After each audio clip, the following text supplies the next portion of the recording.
आज जो आप कहानी सुनने वाले हैं उस कहानी में एक बेटे की माता की मृत्यु हो गई है। लेकिन चूंकि वो पुरुष है और इसके साथ साथ परिवार में कुछ ऐसी घटनाएं घटी हैं, कुछ ऐसी स्मृतियां हैं जो उसकी भावनाओं के आवेश को रोके हुए हैं। कहानी पूरी सुनिएगा और फिर मुझे बताइएगा कि आपको कहानी कैसी लगी। शेखर उस पहाड़ी से उतरता हुआ चला जा रहा था। उसके कदम अपनी अभ्यस्त साधारण गति से पड़ रहे थे। वो किसी प्रकार की जल्दी नहीं कर रहा था, क्योंकि यद्यपि वो अपने मन में उसे स्वीकार नहीं कर रहा था, तथापि उसके भीतर कहीं उसकी आत्मा के छिपे से छिपे स्तर में लिपटी हुई कहीं इस बात की पूर्ण अनुभूति थी कि वो व्यर्थ जा रहा है, क्योंकि उसकी माँ तो मर चुकी है और अब डॉक्टर आकर कुछ नहीं कर सकता सिवाय इसके कि एक क्रिया की जो पूर्ण हो चुकी है अपने विशेष ज्ञान द्वारा एक और पूर्णता, एक अंतिमत्व दे दे। रो पड़े। और वो सोच रहा था, हमारे सुंदर घर की इकाई छिन्न भिन्न होकर नष्ट हो जाएगी। क्यों? उसका अवश्य मन भाग भाग जाता था भूत की ओर, उसके भाई बहन के बाल्यकाल की ओर, बहुत पूर्व आबाद किए हुए घरों और स्थानों की ओर, पुराने मकानों की ओर, पुराने फर्नीचर की ओर, भूले हुए चित्रों की ओर। और वो इन सब विचारों से लदा हुआ भी बिना किसी प्रकार की व्यस्तता पाकर जल्दी के अपने अभ्यस्त साधारण गति से चला जा रहा था, उस पहाड़ी से उतरता हुआ। एकाएक वो रास्ते के मध्य में रुककर खड़ा हो गया और एक तीखे फुसफुसाते स्वर में बोला, वो मर गई। फिर 2-4 कदम चला और फिर रुक गया। कौन मर गई? माँ मर गई है, माँ मर गई है। मर गई है? क्या अभिप्राय है इसका? मर गई है, कोई अभिप्राय नहीं है, कोई अर्थ नहीं है, कुछ नहीं है, कुछ परवाह नहीं है।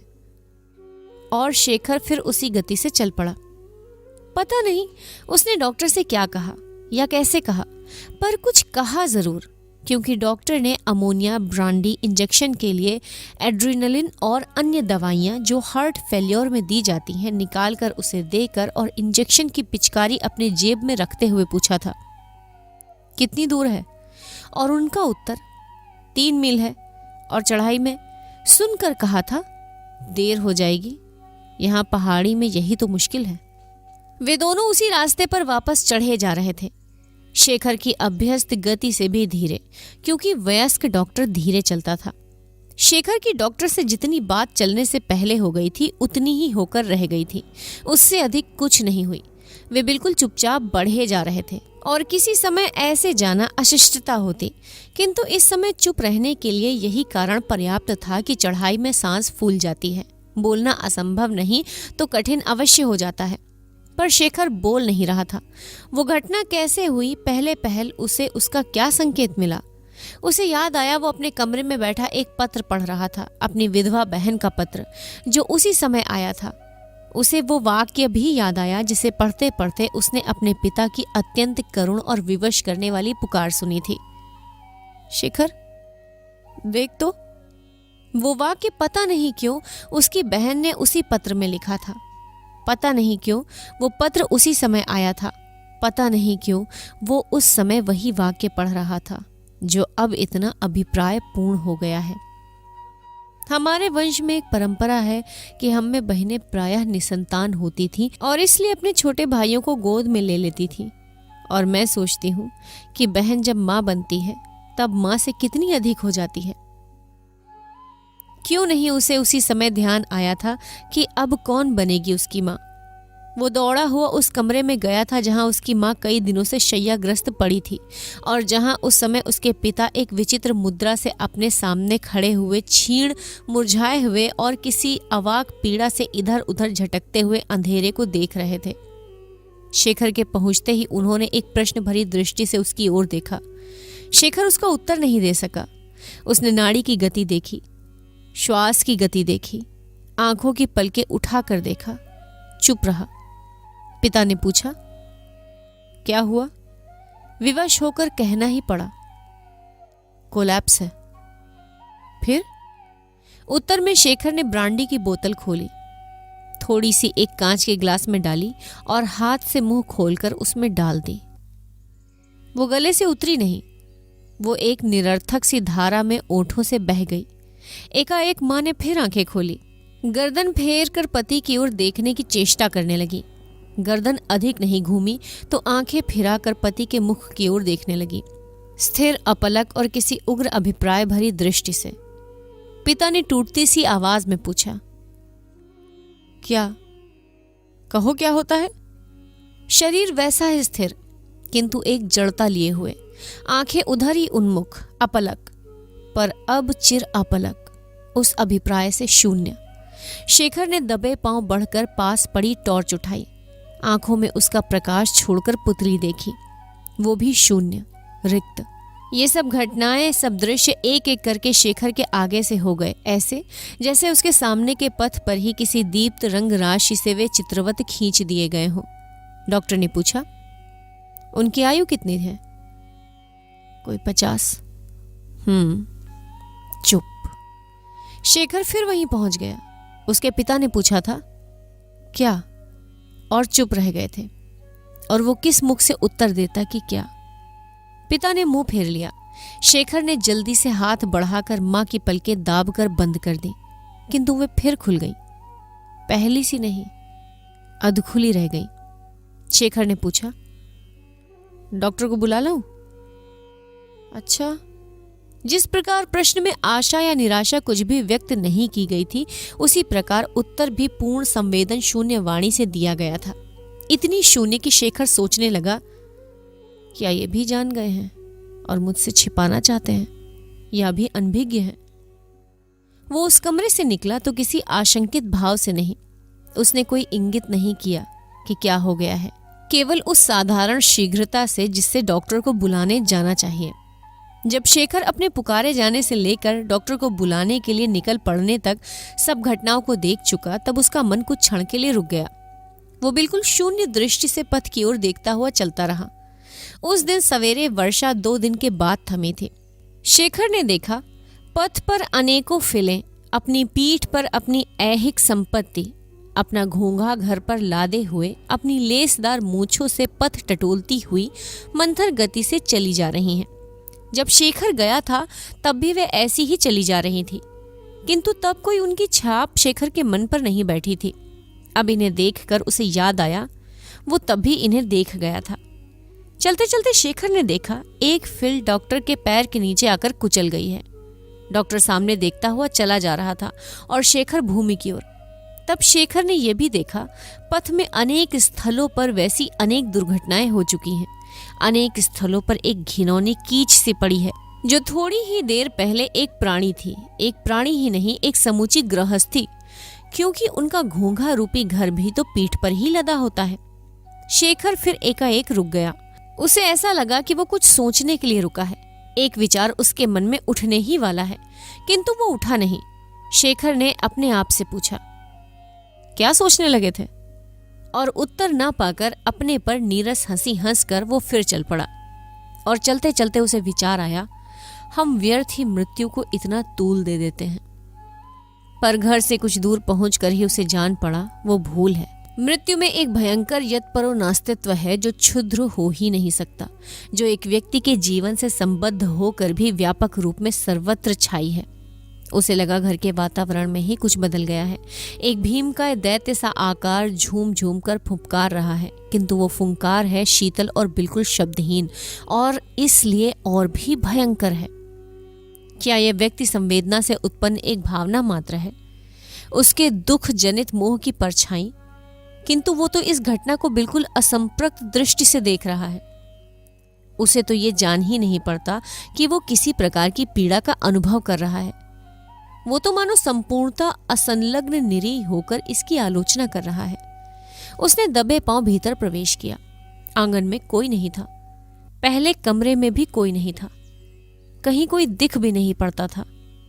शेखर ने चाहा किसी को पुकारूं ताकि सूचना हो जाए कि डॉक्टर साहब आ गए हैं, पर उससे पुकारा नहीं गया। तीसरे कमरे में शेखर का भाई खड़ा था, पर उसने शेखर से आंख नहीं मिलाई, हिला भी नहीं। शेखर और डॉक्टर उसके साथ वाले कमरे में पहुंचे। वहां पिता खड़े थे। देखते ही उन्होंने अंग्रेजी में कहा, यू आर टू लेट। उस नीरस वाणी को सुनकर शेखर के मन में भाव उठा कि उसके पिता अंग्रेजी इसलिए बोले हैं कि एक विदेशी भाषा में अपने को छिपा लेना बहुत सहज है। अपनी भाषा का अपनापन हमें अपना हृदय खोल देने को खामखा विवश कर देता है। और साथ ही उसे विस्मय भी हुआ कि वो कैसे इस समय भी ऐसी बातें सोच सकता है। पिता के मूक संकेत की अनुमति से डॉक्टर उस कमरे की ओर बढ़ा, शेखर पीछे पीछे। वहां वो जो शेखर की माँ थी एक रजाई से पूर्णतया ढपी हुई पड़ी थी। डॉक्टर ने मुंह पर से रजाई हटाई और फिर तुरंत ज्यों की त्यों कर दी। पिता दूर ही से देख रहे थे, बोले थोड़ी देर एक बोझिल सा मौन रहा। फिर डॉक्टर ने कहा, कारण हार्ट फेल्योर ही रहा होगा। तपेदिक था तो? पिता ने कहा, नहीं, तपेदिक नहीं था। डॉक्टर ने शेखर की ओर इशारा करते हुए कहा, मुझसे ये कह रहे थे? नहीं, पहले वो ख्याल था, किंतु बाद का डायग्नोसिस उसके विरुद्ध था। फिर एकाएक बिखरते हुए स्वर में, पर इससे अब क्या, मृत्यु मृत्यु है। थोड़ी देर फिर स्तब्धता। शेखर ने चुपचाप दवाइयां इत्यादि डॉक्टर को दे दी। डॉक्टर ने शेखर के पिता की ओर देखते हुए कुछ झिझकते हुए कहा, मैं अत्यंत दुखी हूं आप। और चुप हो गया। क्षण भर बाद वो चला गया। फीस उसने ली नहीं। शेखर उसे दरवाजे तक छोड़कर लौटा तो फिर कमरे में पिता बैठे थे। उसके दरवाजे पर आकर खड़ा रहा, बहुत देर खड़ा रहा। तब एकाएक पिता उसकी ओर देखकर बोले, खड़े क्यों हो, कुछ करो। फिर कुछ कठोर, कुछ चिड़चिड़े स्वर में, अब क्या फायदा है, अब लौटकर थोड़े ही आएगी, वो तो गई, अब वो तो मर गई, अब क्या, वो तो मर गई। और दृढ़ ललकार भरी सी चाप से मानो पृथ्वी को दबाते हुए ऊपर जाने के लिए सीढ़ियां चढ़ने लगे। और पिता के वाक्यों में मर शब्द पर दिया हुआ जोर बार बार उसके मन में गूंजने लगा, मानो उसके हत्संग मस्तिष्क पर मृत्यु की अगाध अच्छेद अतिमाता की छाप बिठा देने का व्यर्थ प्रयत्न करता हुआ। घाटी पर उतरकर उसकी तलहटी के छोर पर एक छोटा सा पत्थरों से चुना हुआ चबूतरा, ऊपर छिड़का हुआ पानी, उससे ऊपर लकड़ी से चुना हुआ एक और चौकोर स्तूप, जिसमें लकड़ी के भीतर से लाल और श्वेत वस्त्रों से झांकी मिलती जाती है। पास में पड़ा हुआ मटका भर पानी और एक बड़े से थाल में हवन सामग्री। कुछ दूर पर शेखर के पिता, भाई और कई एक लोग, दूसरी ओर शेखर अकेला। उसके बाद एक तंद्रा, एक गतिमान तंद्रा, जिसमें कोई भी निश्चल नहीं बैठता। सभी कुछ न कुछ करते जाते हैं, पर कोई जानता नहीं कि क्या हो रहा है। केवल जब चिता जलने लगी तब मंत्रोच्चार के साथ साथ एक लंबे हत्थे वाले स्रुआ से उसमें घी की आहुति डालते हुए शेखर को याद आया, जब चिता चुनी जा रही थी सारा शरीर ढका जा चुका था, केवल मुख ढकना बाकी रह गया था। तब उसके पिता ने आकर एकाएक कहा था, एक फोटो ले लेते। पर सब ओर से मौन पाकर स्वयं भी कुछ देर मौन रहकर प्रश्न सूचक आवाज में कह दिया था, क्या करना है। तब शेखर ने दबे स्वर में कहा था, क्या करना है। यद्यपि स्वयं उसके मन में यह बात उठी थी कि फोटो ले लेना चाहिए। तब पिता ने धीरे से एक लज्जित सी हंसी हंसकर, मानो अपनी कोई कमजोरी प्रकट करते हुए लज्जित हो पर रह भी न सकते हो, कहा था, मुख तो देखूंगा जरूर। पता नहीं वो कैसे हुआ, क्यों हुआ कि बहुत कोशिश करने पर भी कपड़ा नहीं हट सका। ऊपर जो सूत लपेटा गया था वो खोला गया, पर कपड़ा कहीं लकड़ी में अटक गया था, नहीं छूटा, नहीं छूटा। पिता ने फिर एक हंसी हंसी, किस किस कुछ को हंसी कहा जा सकता है, हंसकर उसे छोड़ दिया और पीछे हट गए। शेखर सोचने लगा कि उस समय उनके मन पर क्या बीती होगी, पर क्यों, उसके अपने मन पर उस घटना का क्या प्रभाव हुआ था? कुछ नहीं। उस समय तो प्रभाव के लिए अवकाश कहाँ था। प्रभाव तो बाद में होगा, जब उस सब कुछ की तात्कालिक उग्रता कम हो जाएगी, जब वो जड़ बनाने वाली न रहकर केवल रुलाने वाली रह जाएगी। शेखर को पता नहीं था कि उसके हाथ उस लंबे स्रुआ को उठाए उठाए थक गए हैं, पर तभी उसके पीछे भाई ने वो उसके हाथ से ले लिया। शेखर घाट के उतार पर ही बैठ गया और अपलक नयन चिता की ओर देखने लगा।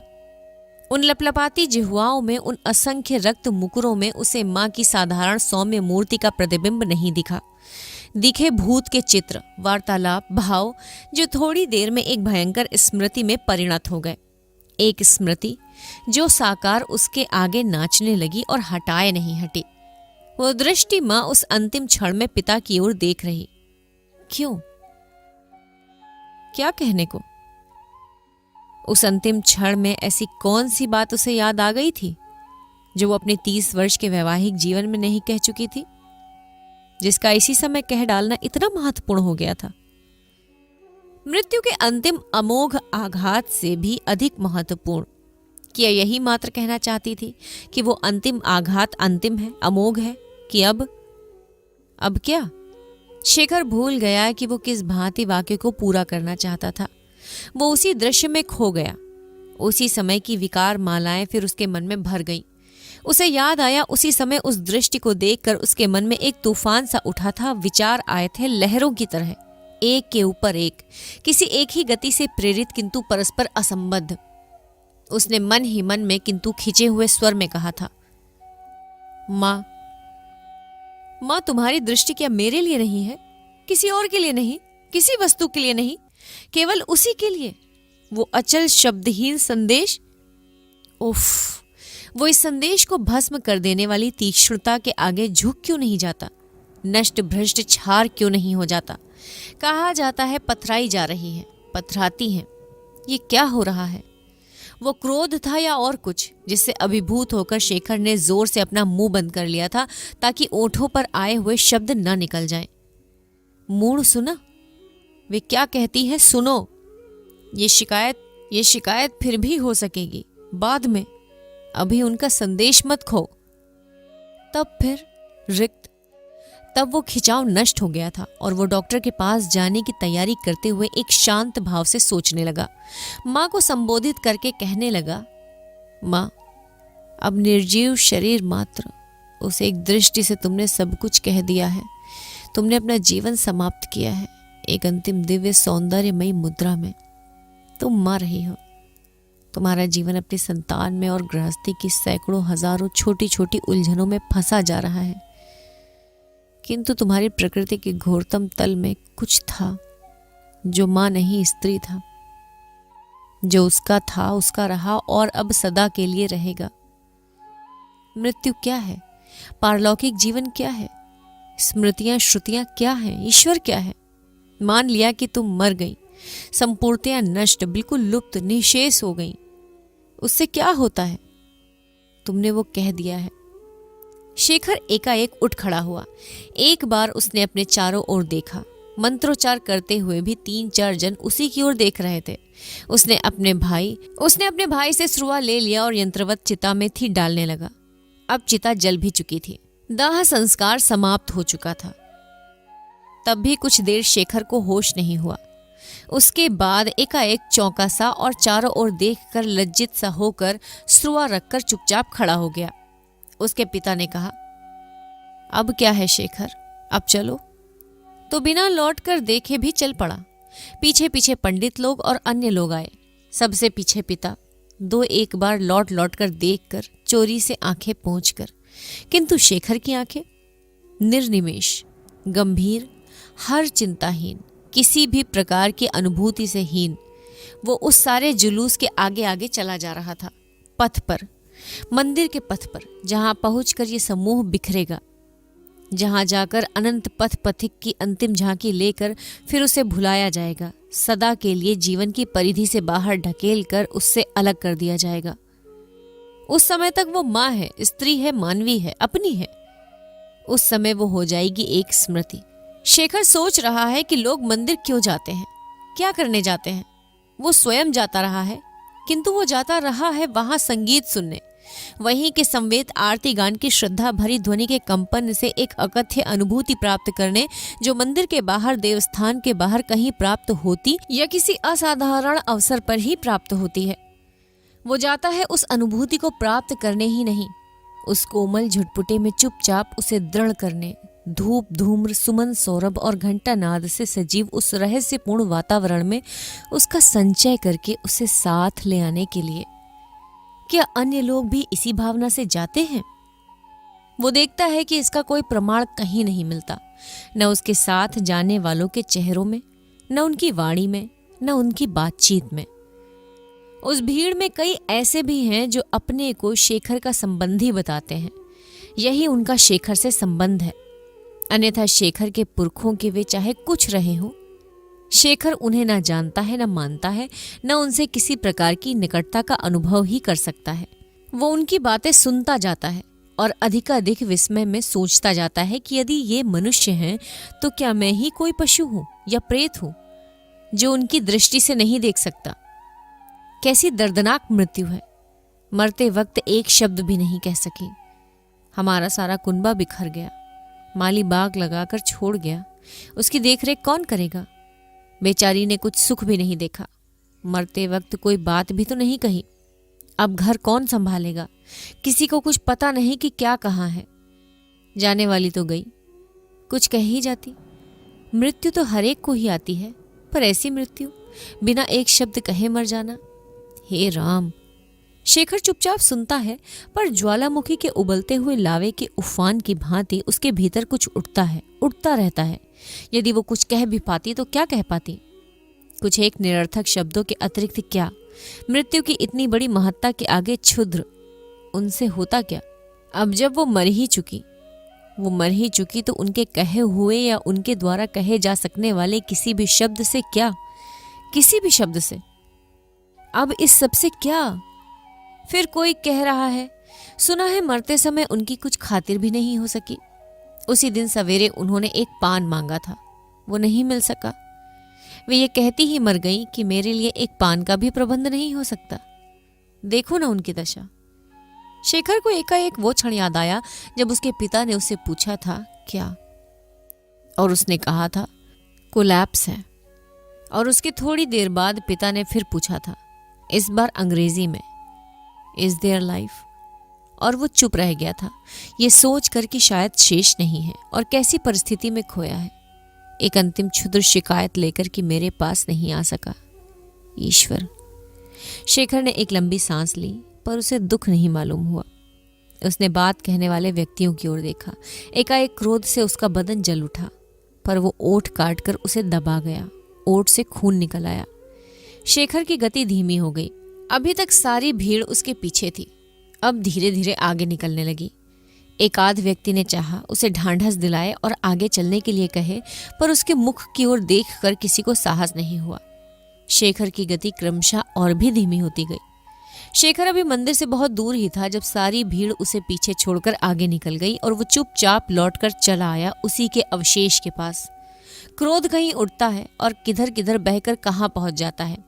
इस समय शेखर अपने को ही कह रहा था, यदि तुम्हारा दुख उनसे भिन्न है, यदि तुम्हारी अनुभूति उनसे तीखी, उनसे गहरी है, तो तुम ऐसे निर्वेद क्यों हो? तुम्हें क्यों क्लेश नहीं होता? तुम क्यों नहीं रोते? या तुम्हारा दुख रोने से परे है तो क्यों नहीं तुम वज्राहत की तरह पड़े हो? तुम्हें कुछ भी नहीं हुआ, रत्ती भर दुख नहीं हुआ। तुम यहाँ चिता के किनारे खड़े भी सुस्थितित ये सोच सकते हो कि तुम्हें दुख हुआ या नहीं। दिव्य पुरुष तुम नहीं हो, तब पशु या पत्थर? उसे कुछ भी समझ में नहीं आ रहा था। उसका मस्तिष्क ठीक काम कर रहा था, किंतु वो सारा काम था निष्फल, किसी परिणाम तक पहुंचने में पूर्णतया असमर्थ, बिल्कुल व्यर्थ। शेखर चिता की ओर देखने लगा। वो अभी तक सुलग रही थी और जहां शेखर बैठा था वहां उसका ताप पहुंचता था। उसमें से धुआं निकल रहा था, पर एक उत्तप्त वाष्प सा उठ रहा था, जिसके कारण उसके पार का दृश्य शेखर की दृष्टि में एक विशेष प्रकार से कंपित हो रहा था, मानो अधूरा जीवन पाकर लड़खड़ा सा रहा हो। शेखर उसी को देख रहा था, मुग्ध सा, मूढ़ सा, इंद्रिय अनुभूति से परे कहीं। एकाएक किसी ओर से तितलियों का एक जोड़ा उड़ता हुआ सीधा चिता की ओर चला। शेखर ने देखा वे चिता के पास आकर शायद गर्मी का अनुभव करके एकाएक ऊपर उठी, किंतु उड़ते उड़ते उस उत्तप्त वाष्प के घेरे में आ गईं। निकलने की चेष्टा में उद्भ्रांत इधर उधर लड़खड़ाई, फिर कांप कर मुरझाकर झड़ती हुई पंखुड़ी की भांति चिता में गिरकर जल गईं। शेखर ने किसी अपर इंद्रिय से ये सब देखा। उसे कुछ भी अनुभव नहीं हुआ। एक छोटे से क्षण में उसके मन में एक भाव गुजरा कि ये घटना भी उस जैसी है। इन दोनों में कोई भेद नहीं है, पर यह कितनी निरर्थक है। उसके अनुभव निरर्थकता के कारण इनके मर जाने पर इनका क्या रह गया होगा। घर बार, यश, कीर्ति, कृतियां, स्मृतियां, संतान रही होगी, किंतु उस मस्तिष्कहीन ज्ञान शून्य संतान को इससे क्या कि वो किससे पैदा हुई थी। कितनी साधारण, कितनी निरर्थक, कितनी क्षुद्र, प्रकृति गति में कितनी नगण्य घटना है यह मृत्यु। शेखर को कुछ अनुभव भी नहीं हुआ, पर वो लड़खड़ा कर बैठ गया। एक बड़ा सा बुलबुला सा उसकी छाती में उठा और गले में आकर फूट गया। आंख उमड़ आई और एक व्यथा भरी सिसकी में वो रो पड़ा। माँ। आप सुन रहे थे अज्ञेय की कहानी, दुख और तितलियां। बहुत ही कठिन कहानी थी ये। कठिन कहने का मतलब ये है क्योंकि बहुत सारी जो बातें थी वो प्रत्यक्ष रूप में ना कहकर किसी का सहारा लेकर कही गई, दृष्टांत दिए गए बहुत ज़्यादा, और हर किसी के लिए समझने के लिए ये कहानी नहीं है। आपको ये कहानी कैसी लगी प्लीज़ कमेंट बॉक्स में ज़रूर बताइएगा।